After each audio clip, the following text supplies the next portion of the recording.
Olá, pessoal, sejam bem-vindos a mais uma dica do canal Netfinders Brasil.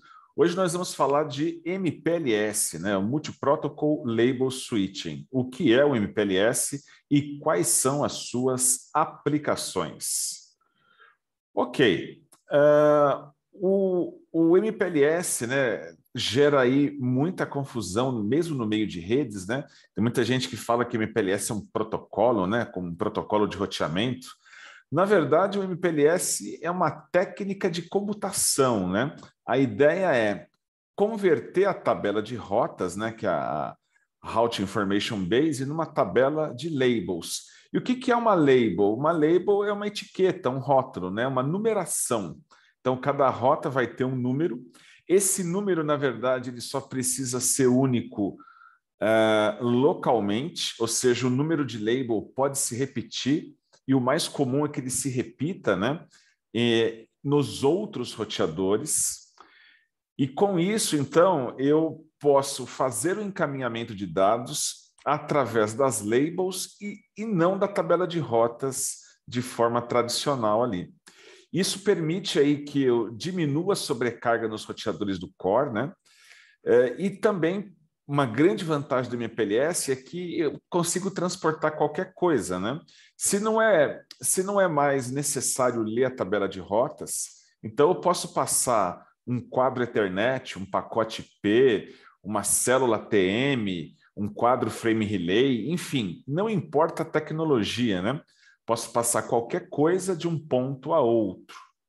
E a nuvem MPLS, quando é criada, ela pode ser utilizada aí como um grande switch em camada 2 ou um grande roteador em camada 3. Ou seja, a nuvem ela pode ser totalmente transparente.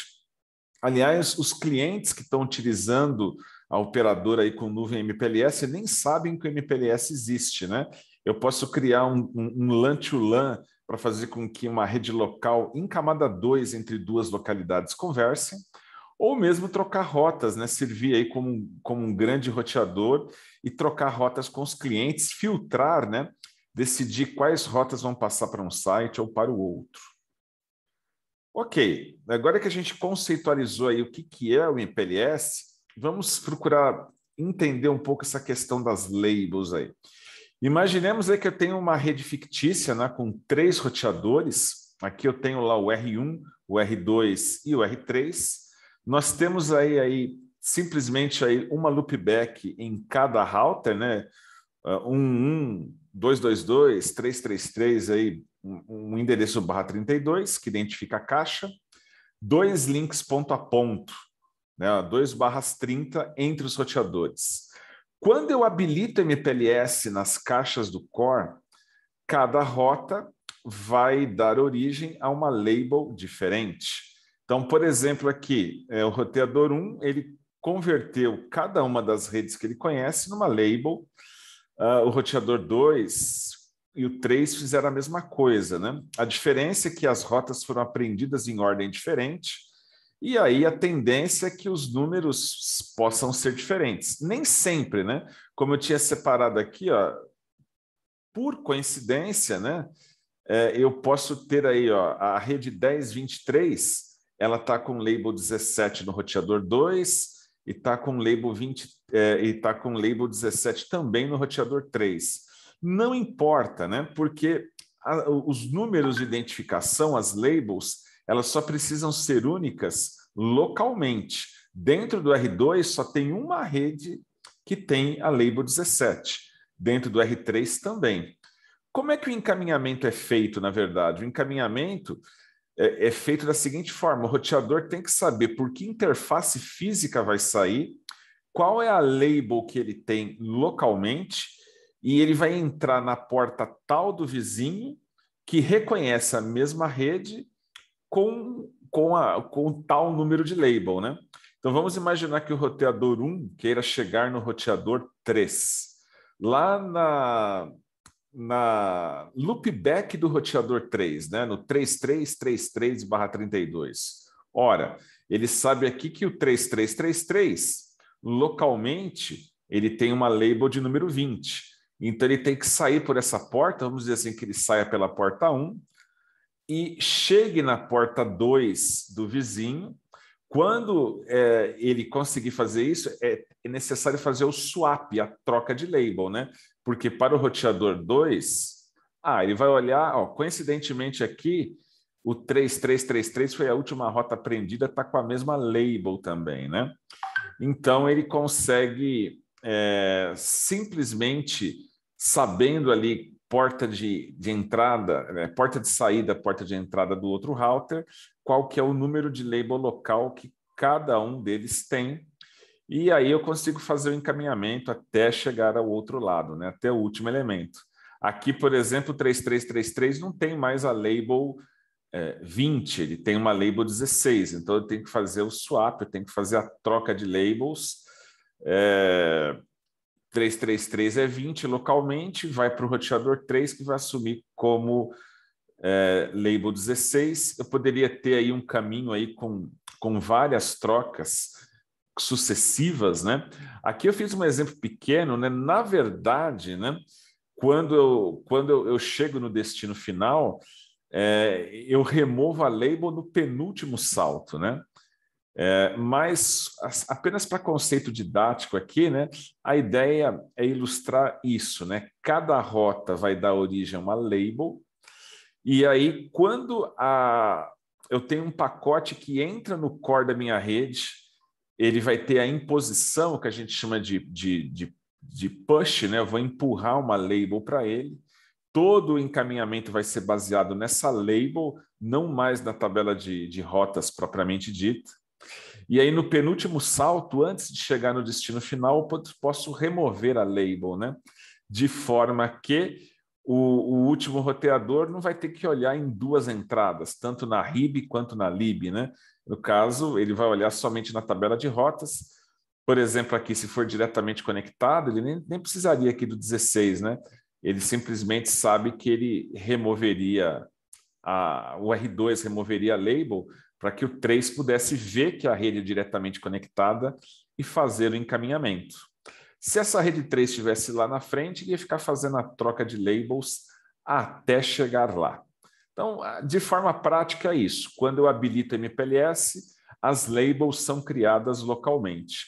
Como é que eu faço para que um roteador descubra qual que é o número de label que o vizinho atribuiu para uma determinada rota? Eu tenho que ter alguém que faça a troca de labels entre os equipamentos. Pode ser o protocolo LDP, né? O Label Distribution Protocol, que faz isso. Posso fazer a distribuição usando o BGP, né? O próprio BGP consegue distribuir labels também. Ou posso estar trabalhando com engenharia de tráfego, né? E aí eu crio túneis, e aí esses túneis, os caminhos que eu defino nos túneis, eles vão ter aí o salto a salto, labels encadeados, né? Para eu saber qual que é o caminho que eu vou fazer. Posso controlar os caminhos definindo a sequência, né? O Label Suited Path, a sequência de labels que tem que ser feita para que eu consiga sair de um ponto A e chegar num ponto B, né? Por assim dizer. Bom, redes MPLS nos provém aí diversos serviços, tá? Eu posso ter, por exemplo, ali roteamento, né? Tanto IPv4 ou IPv6 unicast ou multicast. Então, eu posso fazer um encaminhamento baseado em labels aí para esses protocolos. Posso ter o serviço aí que é muito utilizado nos provedores de internet, VPN L2, né? Eu crio o pseudo-wire, né? É trabalhar como se fosse toda a nuvem MPLS um grande switch. Então, eu crio um cabo virtual que vai ligar duas localidades distintas. Posso estar trabalhando com VPN L3, com VRFs, né? E aí eu vou fazer roteamento, né? A operadora troca rotas com os sites dos clientes, e isso me dá um controle maior de que rotas cada localidade do cliente pode aprender. Posso usar MPLS dentro do core da operadora para fazer engenharia de tráfego, né? Ou seja, geralmente o roteamento clássico ele escolhe um melhor caminho e só usa ele. Eu vou ter vários outros caminhos subutilizados dentro do meu core. Então, a engenharia de tráfego consegue analisar caminhos alternativos, né? Caminhos, de repente, que tem banda e tem um atraso aceitável aí, e fazer uma distribuição de carga mais inteligente do que o protocolo de roteamento geralmente é capaz de fazer, né? O protocolo geralmente olha para o destino. Aqui eu posso, na engenharia de tráfego, criar túneis para que determinadas origens passem pelo caminho X, outras origens passam pelo caminho Y, então posso distribuir melhor a carga. Posso usar MPLS aí, a label do MPLS também tem um campo para que eu faça marcação de QoS. Então eu posso transportar os dados dos clientes dentro da minha nuvem MPLS e priorizar os pacotes de um cliente em relação a outros, ou priorizar serviços que estão passando dentro da minha rede. Eu quero voz e vídeo, por exemplo, vou marcar como a prioridade mais alta, aquilo que pode esperar tem uma outra marca com a prioridade mais baixa. Então, eu consigo fazer QoS dentro do core daí do provedor internet que implementou QoS. Além da questão do ATOL, né, do N-Transport over MPLS, que eu já havia comentado com vocês, né? MPLS consegue colocar uma label para qualquer coisa que vá ser transportada dentro dele. Quando o MPLS foi criado, primeiro para as grandes operadoras, era justamente essa flexibilidade, né? Porque o mundo WAN é um guarda-chuva, né? Uma torre de Babel aí, onde você tem as mais diversas tecnologias que você pode transportar. Você pode ter, como a gente tinha comentado antes, um pacote IP, V4 ou V6, você pode ter um quadro Ethernet, você pode ter uma célula ATM, um quadro Frame Relay ou qualquer outra tecnologia. Não importa, para o MPLS, eu simplesmente vou injetar uma label e essa label, esse número aleatório ali, que é atribuído para cada rota ali, para cada identificador, é que ele vai estar usando para encaminhar os dados de um ponto a outro. Ok, pessoal? Nós estamos começando aí essa nova série de vídeos aí, né? Redes de A a Z. Eu pretendo estar comentando aí sobre vários outros tópicos relacionados ao mundo de redes. Se você gostaria de ver aí um vídeo como esse falando de alguma outra tecnologia, deixa aí nos comentários, né, sugestões para os próximos vídeos aí da série Redes de A a Z. Um grande abraço a todos, até a próxima!